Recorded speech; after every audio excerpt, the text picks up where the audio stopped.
Ta façon de prier, je te garantis que tu as été influencé par quelqu'un. Ta façon de parler, tu as été influencé par quelqu'un. Ta manière de marcher peut-être aussi, c'est l'influence caractérielle ou génétique d'un parent. Ou peut-être sur le chemin de la vie, tu as tellement apprécié un pasteur ou une prophétesse et tu commences à marcher comme lui, tu commences à t'habiller comme lui. Dans la vie, on est tous sous influence et nous sommes instruments d'influence et nous sommes aussi nous-mêmes influencés. N'oublie jamais ça. Parce que l'influence, c'est quoi? L'influence, c'est cette capacité que nous avons, nous les êtres humains, à affecter, à impacter les pensées, les sentiments, les attitudes, le comportement d'une autre personne. Tu as des capacités d'impacter, d'influencer les pensées, le comportement, les attitudes d'une autre personne. Ta façon même de croire en Dieu, c'est une influence. Ta façon de croire en Dieu, c'est une influence. C'est-à-dire que tu es dans une capacité où tu as été dans une église, tu as écouté un pasteur sur Internet et tu t'es plu dans cette manière de fonctionner, de penser. Tu peux ne pas être dans la vérité, mais tu aimes bien la manière dont tu vois les choses et toi tu te dis c'est comme ça que je vois les choses. Chacun de nous est influencé et chacun de nous est une influence pour une autre personne. Voilà pourquoi tu dois faire attention à ta manière de parler, à ta manière de critiquer. Laisse un enfant à côté d'une femme qui aime critiquer les gens. Cet enfant va être une professionnelle de critique. Parce que les parents aujourd'hui ne font plus attention. Elle est au téléphone. Elle est au téléphone avec ses copines. Elle passe 1 heure, 2 heures en train de médire, de critiquer. Les enfants tournent autour d'elle. Elle ne fait pas attention qu'elle va influencer ses enfants dans cette manière de voir les choses, de parler de gens. J'ai entendu un enfant qui n'a même pas encore, je ne sais pas, 12 ans, qui critique copieusement. Mais tu dis, mais comment ça? Dis-moi qui tu fréquentes, je te dirai qui tu es. C'est cette capacité que l'être humain a d'affecter les pensées, d'affecter le comportement, les sentiments, les attitudes d'une autre personne. Toi, tu peux te dire, moi, je ne suis pas influent. Ou que si. Toi, tu peux dire, non, moi, ce que je suis, c'est moi-même. Ce n'est pas vrai. Si ce n'est pas ta mère, c'est ton père. Si ce n'est pas ton père, c'est ton oncle, c'est quelqu'un d'autre. Regarde très bien et tu verras qu'il y a quelqu'un derrière ton attitude, ton comportement, ta façon de voir les choses. Il y a quelqu'un. L'influence est amenée à changer ton comportement à partir de ce que quelqu'un t'a dit ou quelqu'un a fait. Mais cette personne-là doit posséder cette chose en lui, en elle, pardon, pour que tu arrives à... En fait, la personne se comporte d'une manière. La personne parle d'une manière. Et à force de côtoyer la personne, tu commences à fonctionner comme elle, tu commences à vivre. Il ne se lève pas le matin pour dire « je veux t'influencer ». Ça s'appelle la manipulation. Celui qui t'a influencé ne s'est pas levé pour dire « je vais t'influencer ». C'est toi qui es arrivé progressivement à réaliser finalement que tu parles comme lui, que tu marches comme lui, que tu penses comme lui. Y a-t-il quelqu'un qui est avec moi? Il dit, vous êtes la lumière du monde. Avant de pouvoir éclairer, tu as besoin d'être d'abord. Avant de pouvoir éclairer, il faut que tu deviennes d'abord lumière. Donc celui qui va t'influencer, ou si toi tu dois être un instrument d'influence dans la vie des autres, dis-toi d'abord qui je suis. Parce que comme je l'ai dit, si tu es dans la médisance, tu vas influencer les gens autour de toi à médire. Si tu es dans l'amour de Dieu, c'est-à-dire que tu sais pardonner, tu sais influencer les gens à pardonner librement. C'est ça, c'est-à-dire que ce que tu as à l'intérieur de toi, c'est ce que tu vas transmettre aux autres et que les autres vont récupérer. Qui es-tu? Qui es-tu pour que tu te dises, moi je suis, et les autres voient ce que je suis. Et à partir de ce que je suis, ceux qui comprennent l'importance de la chose, inconsciemment ou consciemment, vont me suivre. Qui es-tu? Parce que tu es chrétien, tu vas à l'église chaque jour. Tu chantes des chansons chrétiennes chez toi à la maison chaque jour. Tu écoutes les pasteurs sur Internet chaque jour. Mais est-ce que cette parole t'a transformé pour que toi tu deviennes aussi instrument de transformation chez les autres? Comment se fait-il que tu es lumière du monde, comme dit le maître? Mais tu as du mal à éclairer ta famille. Tu es en train de prier pour que Dieu le sauve, mais tu ne sais pas que c'est ta lumière qui va les éclairer. Qu'est-ce que tu veux pour que ta vie change, pour que Dieu t'utilise? Parce que les gens attendent un appel. L'appel, tu l'as déjà. Tu es lumière, va éclairer. Éclaire autour de toi. Parce que si vraiment tu es attaché à la lumière du monde, parce qu'il a dit je suis la lumière du monde, celui qui me suit ne marchera pas dans les ténèbres, mais il aura la lumière pour sa vie. Jésus lui-même dit je suis lumière du monde, et toi tu dis je suis né de Dieu en Jésus. Donc si tu es né dans celui qui est lumière, il te dit lui-même que tu es lumière. Dis avec moi, je suis lumière du monde. Tu es lumière. Que fait la lumière? Elle éclaire.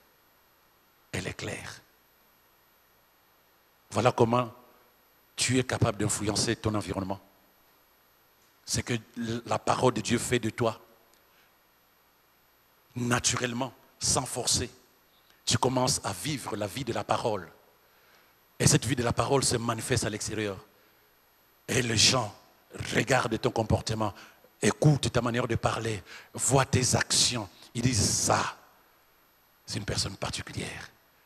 Faisons comme lui, faisons comme elle. Là tu es lumière. Dis amen avec moi. Bien-aimé, l'influence n'est pas forcée. Si Dieu dit que tu es lumière, ce n'est pas la lumière qui force pour éclairer. Non, elle est naturellement faite, la lampe est naturellement faite pour éclairer. Y a-t-il quelqu'un avec moi? La lampe est naturellement faite pour éclairer. Elle ne demande pas la permission ni l'autorisation, elle ne s'excuse pas. Ce que tu es, tu l'es. Tu ne peux pas t'excuser. Au moment où il y a l'obscurité, tu es lumière, tu es clair. Au moment où on médit, toi tu es celle ou celui qui aime. Tu dis, ce n'est pas bon. Au moment où les gens ont peur, toi tu dis, apaisez vos cœurs parce que Dieu nous aime. Tu es celui qui contredit le monde parce que tu es ce que Dieu dit que tu es. Pendant longtemps, moi aussi, je croyais qu'être un bon chrétien, c'est aller à l'église. Être un bon chrétien, c'est savoir adorer Dieu. Être un bon chrétien, savoir louer Dieu. Être un bon chrétien, c'est croire que Jésus est Seigneur et Sauveur. Malheureusement, tout cela ne fait pas de toi un chrétien. Être un chrétien, c'est le christianisme, si tu veux, c'est la divinité qui est venue habiter dans l'homme. Et l'homme vit la vie de Dieu. Et l'homme se comporte comme Dieu. C'est ça être chrétien. Il y a une communion entre l'esprit créateur et l'être humain. Il y a la communion entre l'esprit créateur et la créature que tu es. Le christianisme, c'est l'accomplissement de la vie de Dieu en toi.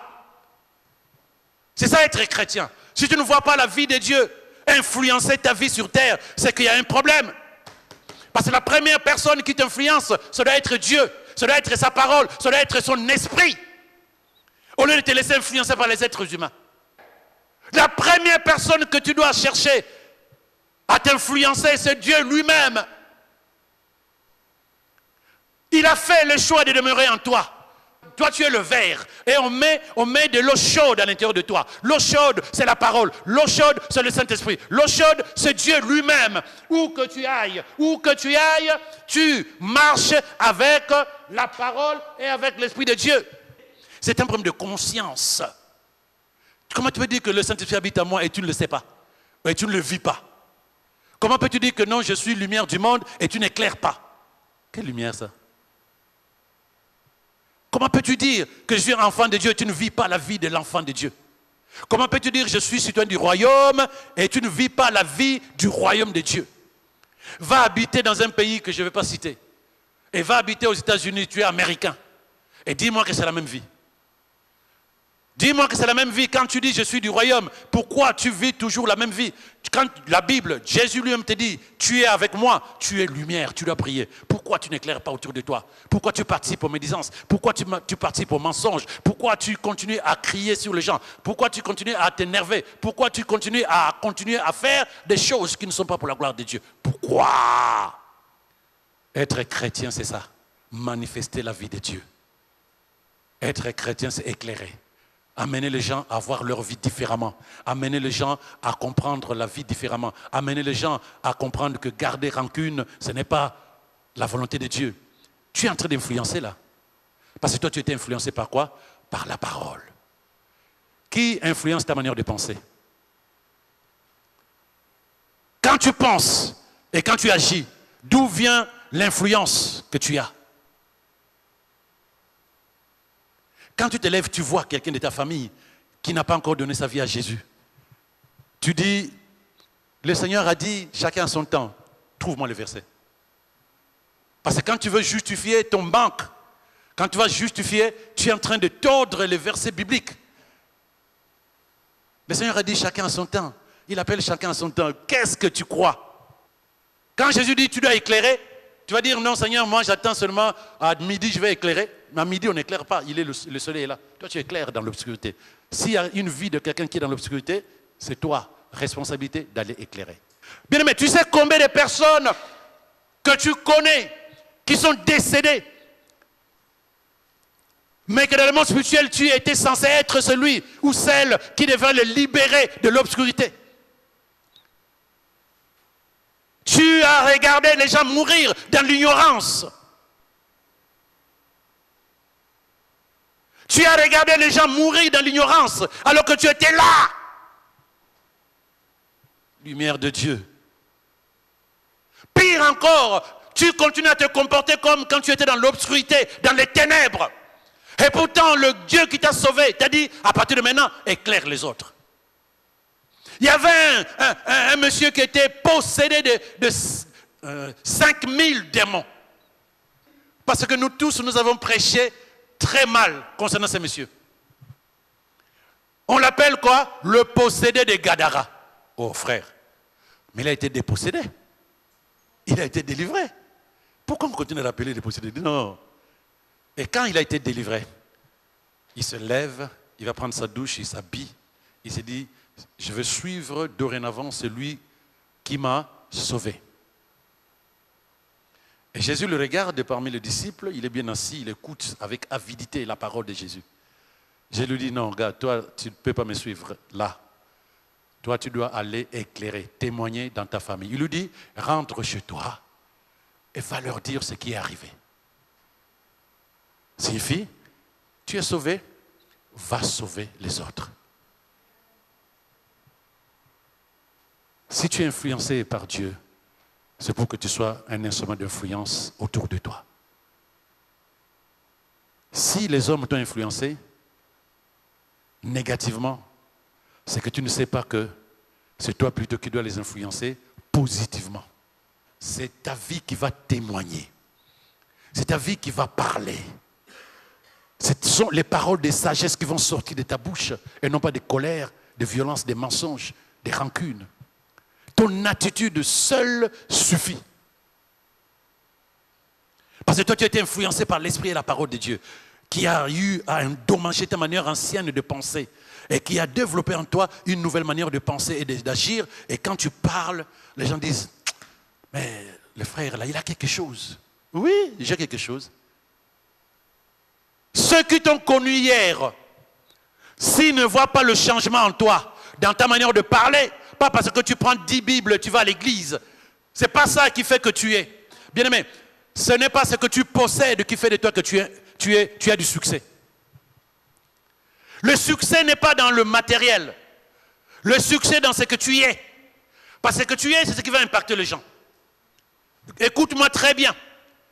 C'est inversé dans le monde. Quand tu as 15 544 voitures, 30 maisons, et un compte de milliards dans ton compte, on a dit il a du succès. Le succès, c'est pas ça. Le succès, c'est lorsque tu es capable d'impacter les gens autour de toi. C'est ça le vrai succès. Dis amen avec moi. Lorsque les gens sont capables de te suivre, pas parce que tu leur dis si vous ne me suivez pas, je vous tue. Si vous ne me suivez pas, vous êtes maudits. Non, parce que simplement, ils apprécient ce que tu es. Ils apprécient ce que tu irradies.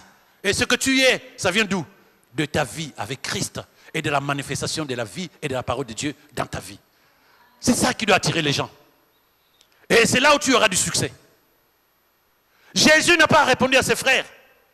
Parce qu'il s'est dit, mais vous pensez que je dois forcer Ce que je suis va naturellement se manifester. Moi, j'ai fait ma part. Et il a commencé à prêcher, à guérir les malades. Et la Bible dit que sa renommée, c'est au-delà même de sa petite ville. Influence. Est-ce que tu es avec moi? C'est ton style de vie qui doit refléter ce que tu es réellement. Mais si tu es enfant de Dieu, né de nouveau,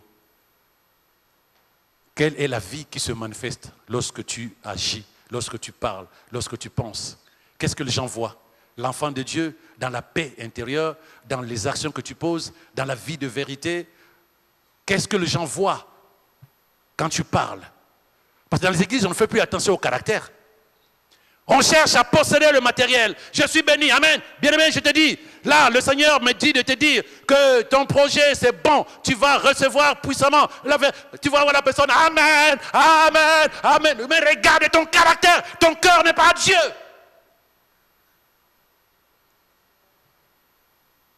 On est devenu de... Je ne sais pas comment il faut appeler ça.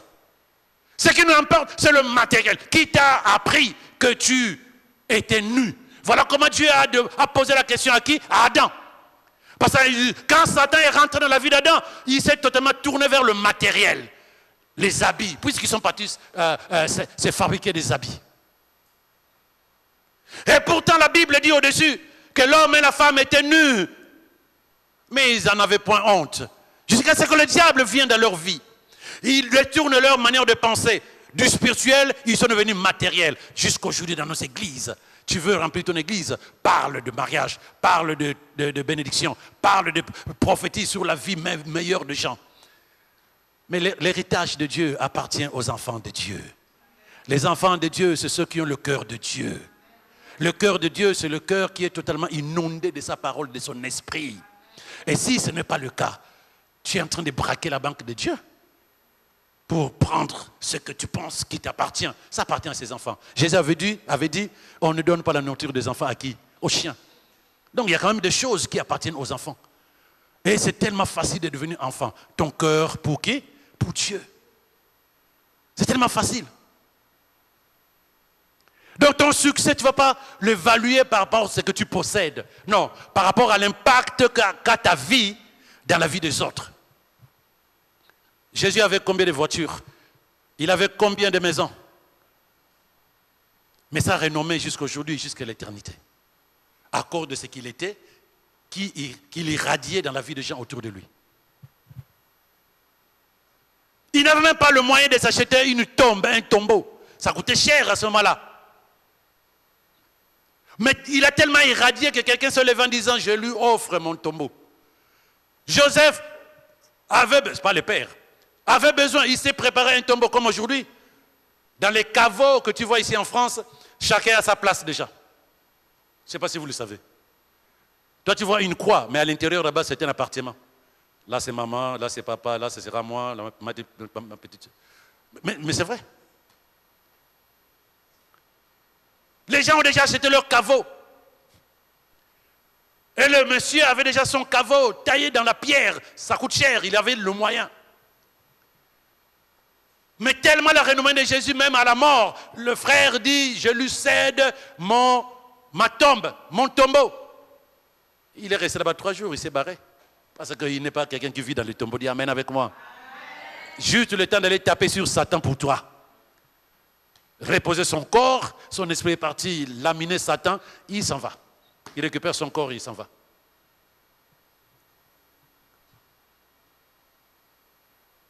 Tu es capable, quand tu crois ce que Dieu a fait pour toi, si tu t'es laissé influencer par la parole de Dieu, si tu t'es laissé guider par l'Esprit de Dieu, tu es capable d'éclairer, tu es capable de pouvoir avancer. Et les gens qui te suivent, les gens qui ont besoin de tes conseils positifs, les gens qui ont changé parce qu'à cause de toi ou grâce à toi, ils ne médisent plus, ils ne critiquent plus, ils ne calomnient plus, ils ne mentent plus, ils savent pardonner. Les gens qui ont changé leur comportement, les gens qui ont décidé de prier, d'accepter Jésus comme Seigneur, si tu as au moins ne fut qu'une seule personne, c'est que ta vie a impacté cette personne-là. C'est ça l'influence. Mais si toi tu te laisses influencer par les personnes qui parlent mal, Si toi, tu te laisses influencer par les personnes qui disent n'importe quoi, qui passent des journées entières à raconter n'importe quoi, à passer plus de temps dehors que dans la présence de Dieu. Et là, tu étais régulière dans l'église, tu commences à dire, ouais, mais aujourd'hui, tous les jours, il faut aller à l'église. Ah, mais Dieu est partout, hein.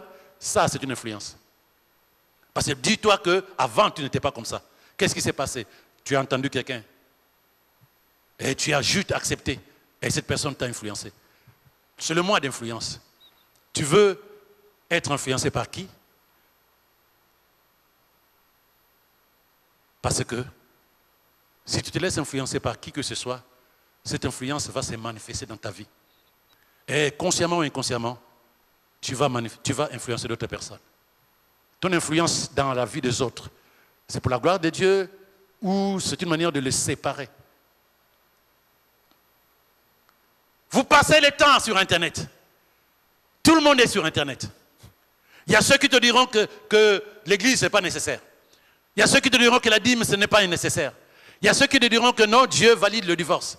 Il y a ceux qui te diront que non, mais tu sais, tu n'es pas obligé de pardonner à des gens qui t'ont fait du mal 15 fois. Si toi, tu pratiques,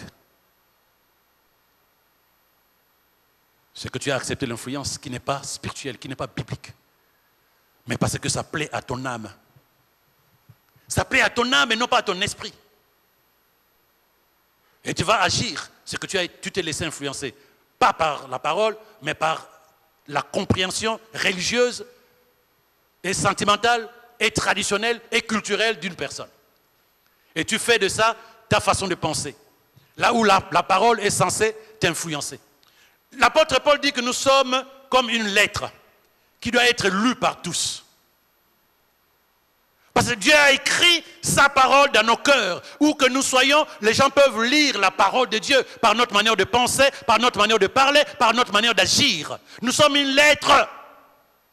La parole de Dieu a été écrite à l'intérieur de nous. Où que tu sois, si les gens ne lisent pas la parole de Dieu, ne voient pas tes actions totalement transformées, laisse-toi être influencé par la sagesse de Dieu. Et tu verras que sur le chemin de tes affaires, oh Dieu merci, sur le chemin de tes affaires, tu auras la sagesse que les autres n'ont pas. Et tes affaires vont prospérer au nom de Jésus. La vie qui est influencée par la parole de Dieu, c'est une vie qui réussit naturellement. Tu es dans le succès parce que tu es totalement transformé à l'intérieur de toi. Et ce que tu feras réussira. Josué 1, verset 8. Répète sans cesse les enseignements du livre de la loi, la Bible. Bon, lisons-les ensemble. On y va. Oh, 1, 2, 3, gloire à Dieu. Répète sans cesse les enseignements du livre de la loi. Redis-le dans ton cœur jour et nuit. Où dois-tu redire la parole de Dieu?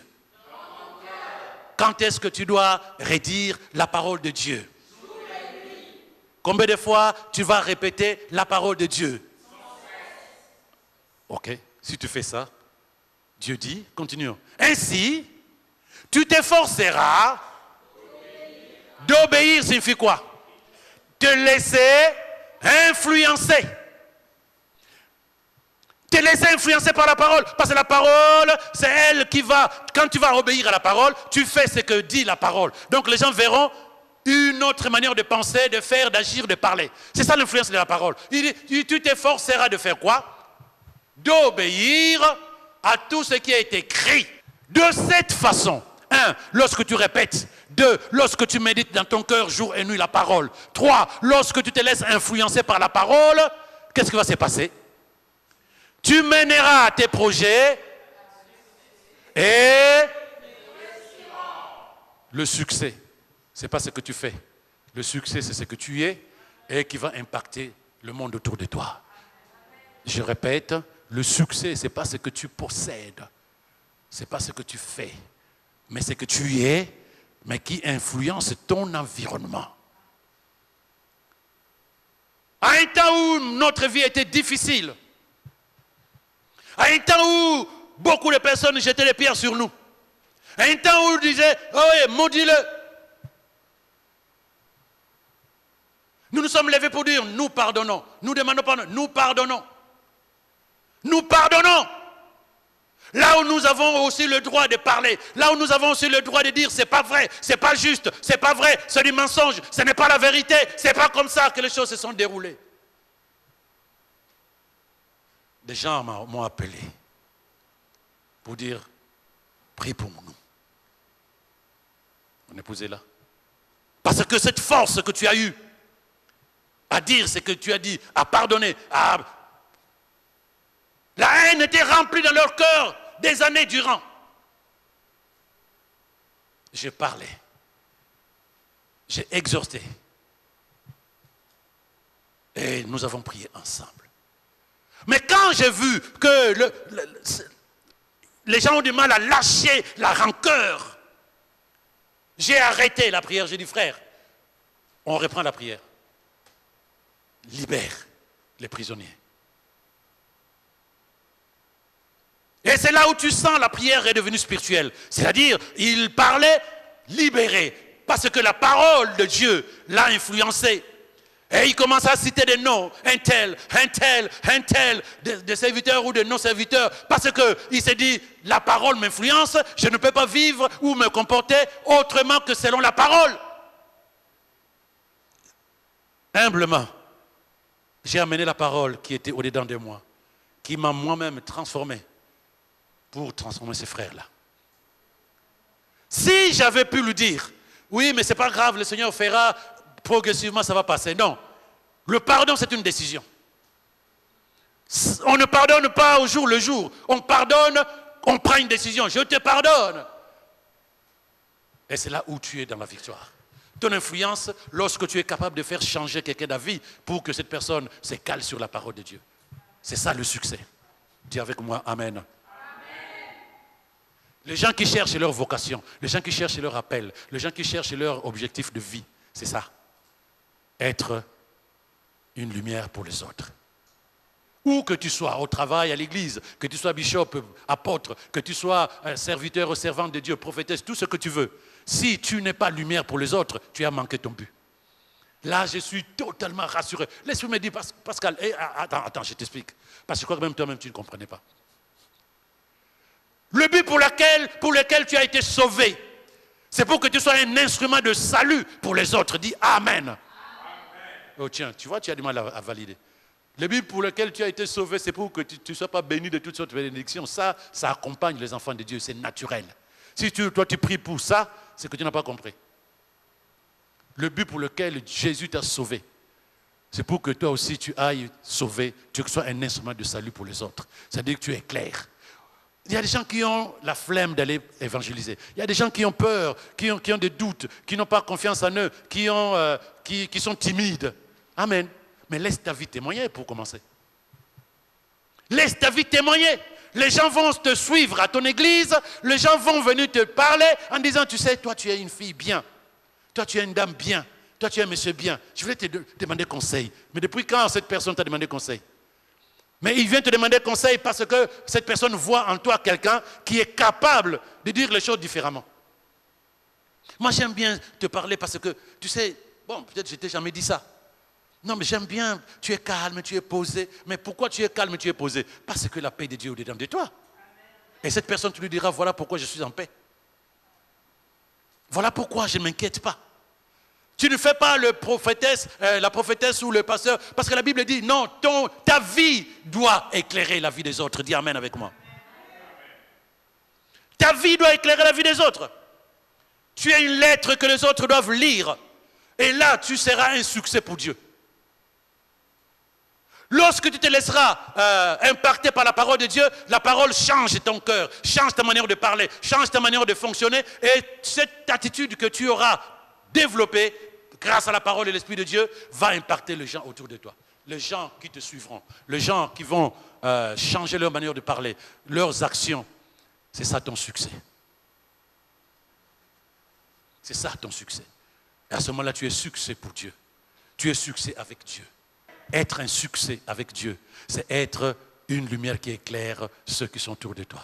Être un succès avec Dieu, c'est être un instrument par lequel Dieu sauve. Regarde, cette semaine, combien de minutes tu as passé pour parler de la parole de Dieu à quelqu'un? Regarde cette semaine. Combien d'heures as-tu fait pour calomnier, médire ou mentir? Regarde cette semaine. Combien de personnes tu as enfermées dans les prisons de ton cœur? Regarde cette semaine. Combien de fois tu as mis tes genoux à terre pour que l'esprit qui est au-dedans de toi te permette d'éclairer autour de toi, afin que les gens que tu côtoies tous les jours, quelqu'un se dise, je cherche Dieu. Regarde. Regarde. Toi qui cours derrière les bénédictions, toi qui cours derrière les prophéties, toi qui cours derrière tes projets de vie humains, alors que ta vie est d'abord spirituelle. Toi qui cours derrière ce que Dieu doit faire pour toi, et non pas ce que Dieu attend que tu fasses pour lui.